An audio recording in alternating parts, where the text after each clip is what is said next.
Hi, sweeties. How are you doing? Welcome to ncêled. Thank you so much for the support. Hope you all are doing great. Sincerely speaking, some people's audacity, I probably do not know where they bought it from, but this one looks like she bought it from Timo or Shane because, man, it's iron solid. So she is here trying to educate us that some people do not know American history, right? And she also said that the Democrat Party is rooted in evil. I really do not understand where she got all this from, but then she is also trying to tell us that the Democrat Party were the ones that held slaves, and the other one were the ones that freed slaves, and all that. I hope we are talking about this history also in 2024.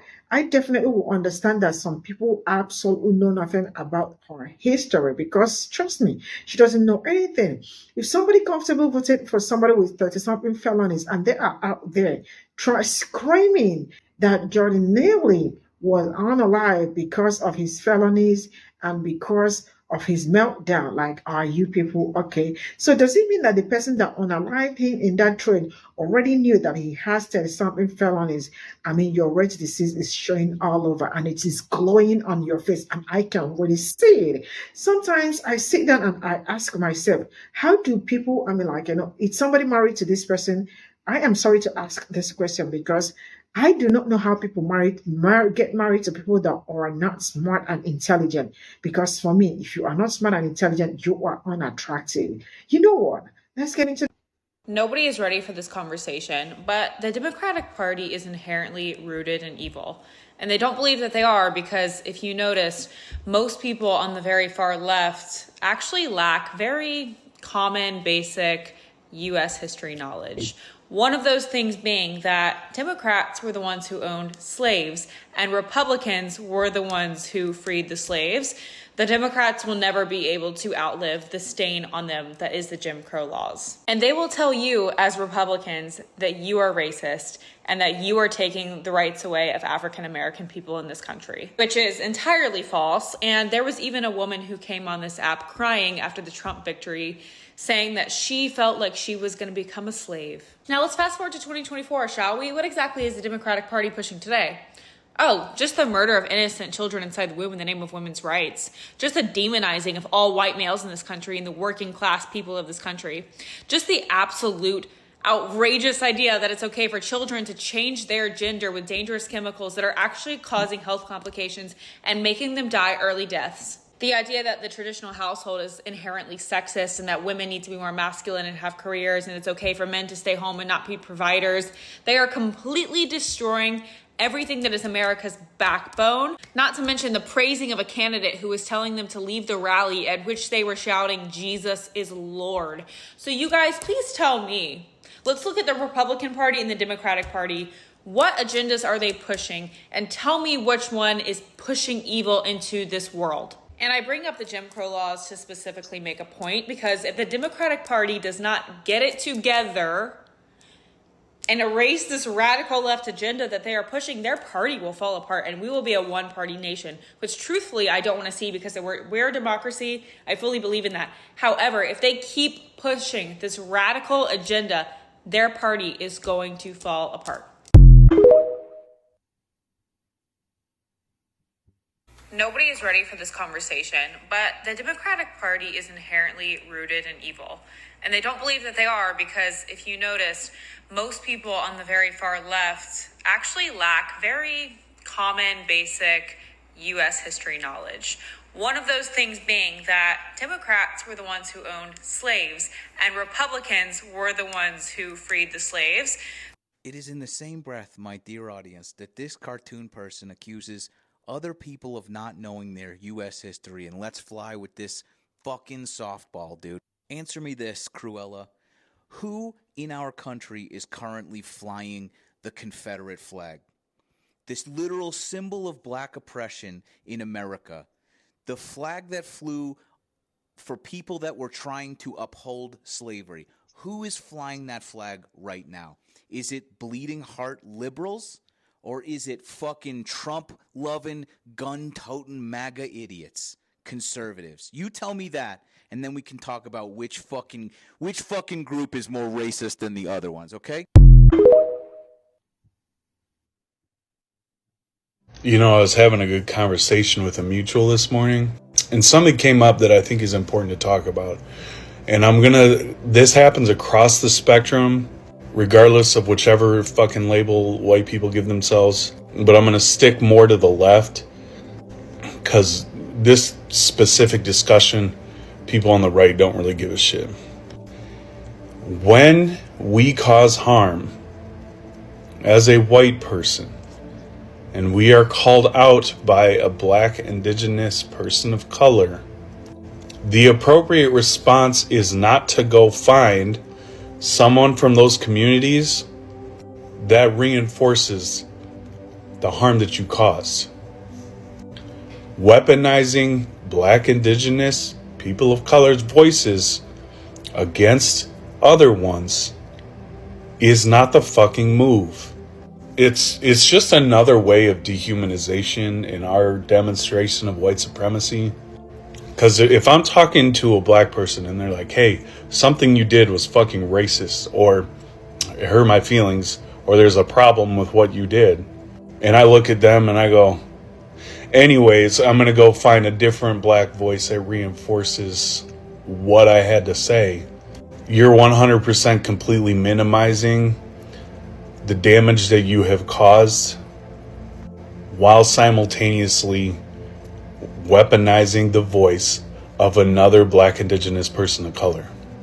And I really think a lot of white people struggle with the fact that these communities are not monoliths.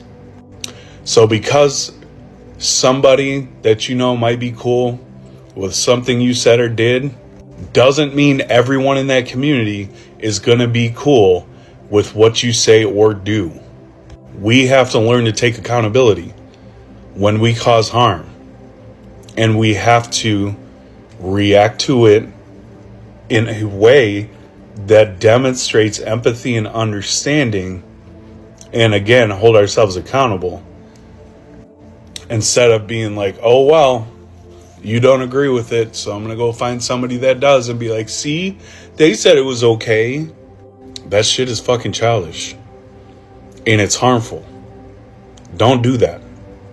I just made a video on this, but I wanted to remake it and use like the correct terminology. We live in two different realities. White America and the rest of everyone else. And I'm going to lay this out regarding Daniel Penny and Jordan Neely. So America's always been the same, run by violent white supremacy. But narcissists, which we as white people have so many narcissistic tendencies, create their own reality in which they are always the victim. And so when you look at Jordan Neely, who was publicly executed by Daniel Penny, there's this alternate reality that white people step into, right? I had to go delete like 20 comments on a video I made of Jordan Neely last week. All these white people are coming in and be like, well, he had this many felonies. Daniel Penny was just trying to keep the public safe, all this bullshit. But then y'all vote for Donald Trump, right? That has 34 felonies. But then you go with, well, the criminal justice system is corrupt.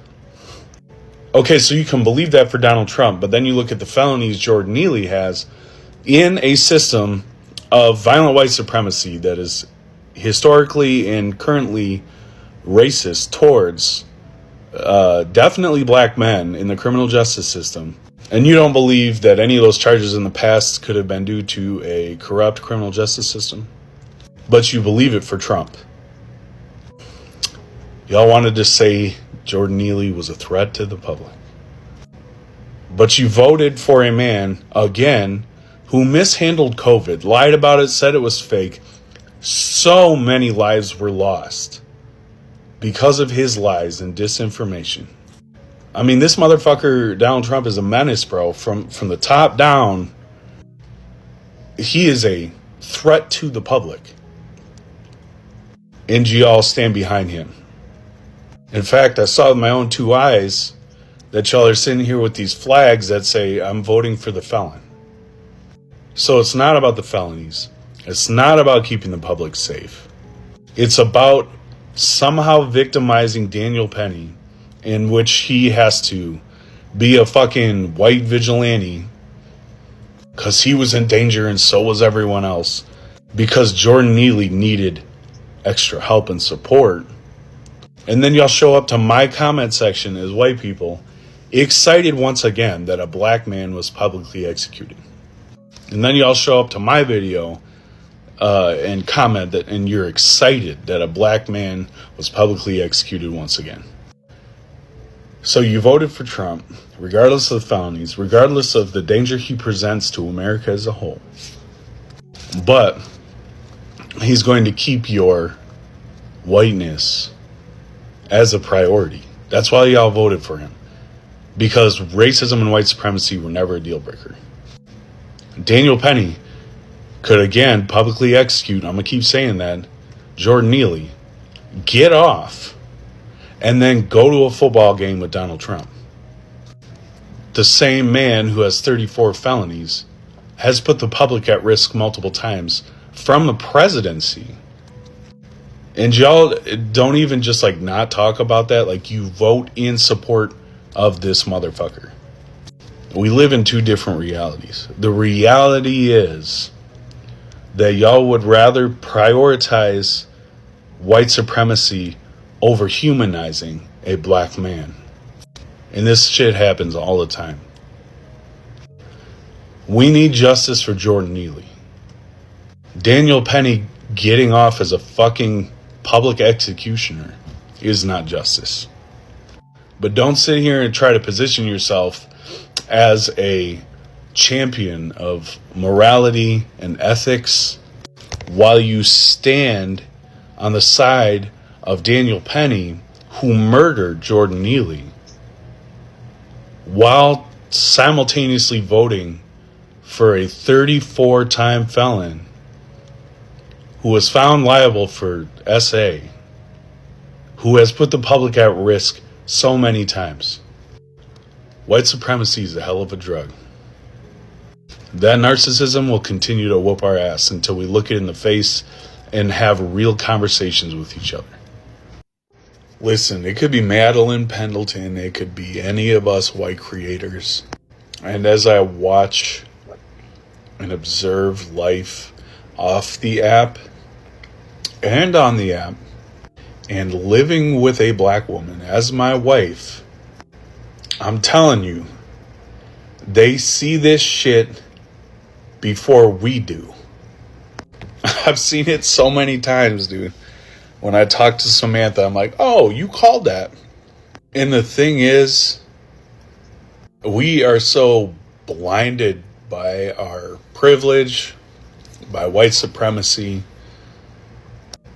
And I talk about it, right? Like, that's our reflex, is to react and operate out of white supremacy. And that shit is going to bite us in the ass.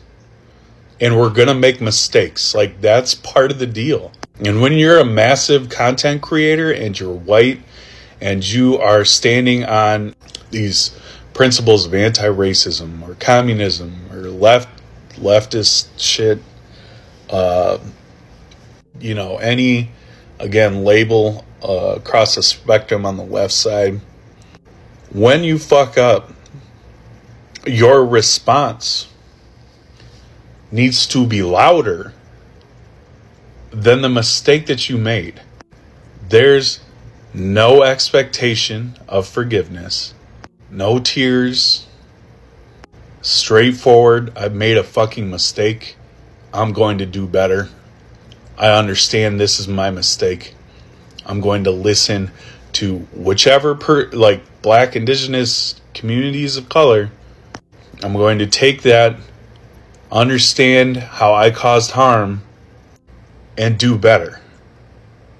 Doesn't matter who it is, right? Any white person, again, on this app, me, other white creators that stand in the anti-racism spaces. When we get to a place where we give off this vibe that we've made it, or I'm 90% of the way there, like, we're about to get humbled real fucking quick. And part of that process is owning our shit, understanding we don't know better, and that black indigenous communities of color are going to see our fuck up happen before we do. And they're going to call us on it.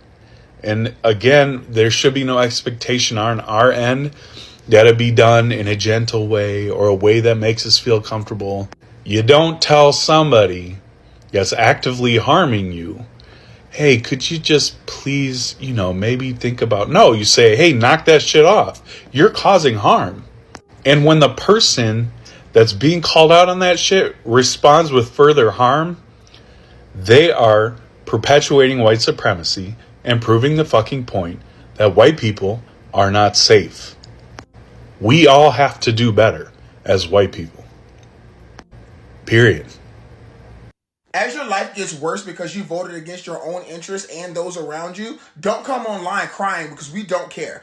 Honestly, hope it gets worse. When you can't afford those extracurricular activities for your kids because the cost of living went up but not the money, hope it gets worse. When you start having health issues and you can't afford health care because you voted against your own interests, we hope it gets worse. When the cost of living goes up and you can't afford anymore, your house goes into foreclosure because you're not getting paid enough because you voted against your own interests, we hope it gets worse. I hope you know we don't care. No amount of crying, no amount of trying to gaslight us into being the better people. We told y'all, you voted for the option that ruined the economy the first time he was in office and currently ran on a platform that was completely opposite of what you needed to make your life better. If you took any minimal amount of research, you would see that all the policy he was trying to put ruined your life, and you still voted for him because of racism and misogyny. So please, we do not care.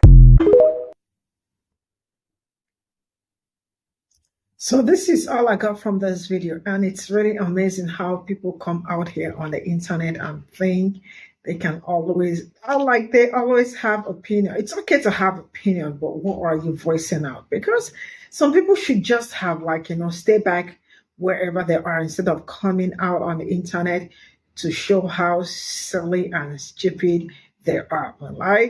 Sometimes, I'm sorry to say this, but yeah, I always sit back and think of, people that are probably dating or married to this kind of people with mindset. I'm sorry to say this, but I sit down and I think about it because, I really do love people that are very smart and intelligent. When I say smart and intelligent, that is man, it's very attractive. But seeing somebody without any knowledge of anything coming out on the internet and then being what they know how to, how did she come out to say that the Democrat Party is rooted in evil when they are the real shit, the real thing, right?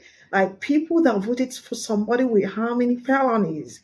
Somebody actually sat down, set her camera and think she is a moral police, that she had something to tell us about the people that are evil, that people do not know their history. I am sure if you talk about, I am not American, but trust me, so far, I think I've been able to learn a lot about Black history and American history as a whole, because most especially Black history is worldwide history, and at the same time, American history, right? I assure you, if it's my president will say, I assure you, but I assure you that this person does not know anything about her history, because these people were the same people that, should I use this word? Maybe throw in people that if we lose, it is really going to be bad for everybody, right? And they ended up winning. And the same week, a day or 2 days, they won. People were saying the triple K all over, marching, all over. Confederate flags all over. What are you trying to tell me? We are silly or we do not know what is going on around you. Meaning, if you really have something to say, some people are always very quick to look for a way to remove log from people's eyes when their eyes are absolutely covered. Because if she knows what she is saying, trust me, she won't be here trying to spew some rhetoric, this thing about people that look like me. It is also the same you people that voted against your interest. It's amazing how majority of them do not even know the weight of what they have done. See, I am not going to talk about deportation and all that. People that voted against their own interests and think that they are flexing. You all do not even know what you have done to yourselves, not until the real thing starts. I mean, like, you all can feel, I mean, this man is not yet in the office, but you all can feel the weight already. I mean, tariffs and all that, all of you shaking already that you don't know what is going to happen. And I am very sure that some organizations did not get their Christmas bonuses or are not going to get their Christmas bonuses. Why? Because they are scared of the tariff that will be increased, which may affect their offices. And some are using the opportunity. I mean, this opportunity to restock whatever that needed to be restocked in some months to come, because they feel like, man, we may not be able to afford some certain things as this. I mean, like, the regime starts, and you all are out here looking for a way to pin people up and down, man.